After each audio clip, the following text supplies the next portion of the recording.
All எல்லோரும் எப்படி இருக்கீங்க? இந்த நாள் இனிய நாளாக அமையட்டும். இது மண்டே மார்னிங். பாப்பாவுக்கு ஸ்கூலுக்கு தான் வந்து ஸ்நாக்ஸ் ரெடி பண்ணிகிட்ருக்கேன். ஆல்ரெடி வெஜிடபிள்ஸ் எல்லாம் கட் பண்ணி வச்சுட்டேன்.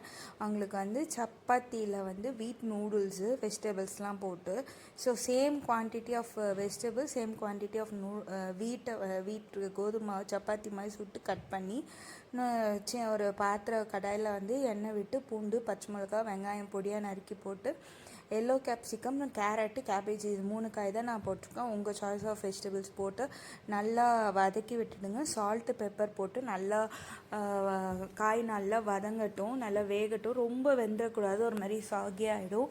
ஸோ கொஞ்சம் கிறிஸ்பியாக வர மாதிரி நல்லா வதக்கி விட்டுட்டு, கூட வந்து நான் இப்போ ஆல்ரெடி சப்பாத்தி சுட்டு நூடுல்ஸ் ஷேப்பில் வந்து நான் கட் பண்ணி வச்சுருக்கேன். சப்பாத்தி வந்து சுட்டு ரோல் பண்ணி குட்டி குட்டியாக தின் ஸ்லைஸாக நான் கட் பண்ணி வச்சுருக்கேன். ஸோ பார்த்திங்கன்னா அது இந்த மாதிரி தான் நான் கட் பண்ணியிருக்கேன்.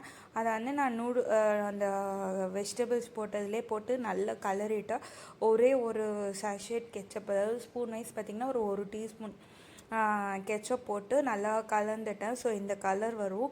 இதை அப்படியே நான் லஞ்ச் பாக்ஸுக்கு பேக் பண்ணிட்டேன். பாப்பா ஸ்கூலுக்கு பிரேக்ஃபாஸ்ட் பார்த்திங்கன்னா வீட்டில் வந்து பிரேக்ஃபாஸ்ட் பார்த்திங்கன்னா வீட் ப்ரெட்டும் பால் போட்டு கொடுத்துட்டேன்.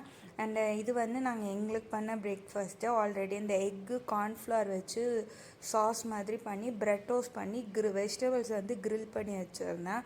இது ஏற்கனவே இந்த ரெசிபி இருக்கிறதுனால நான் இதை காமிக்கலை. அண்ட் மத்தியானம் லன்ச் பார்த்திங்கன்னா அவரைக்காய் சாம்பாரும் முட்டை பொடி மாசும் தான். அதுவும் ரொம்ப ஈஸின்றதுனால நான் அது எதுவுமே ஷூட் பண்ணல. ஹெவியாக சாப்பிட்டதுனால ஜீரக தண்ணி குடித்தேன். தேங்க்ஸ் ஃபார் வாட்சிங். பாய்.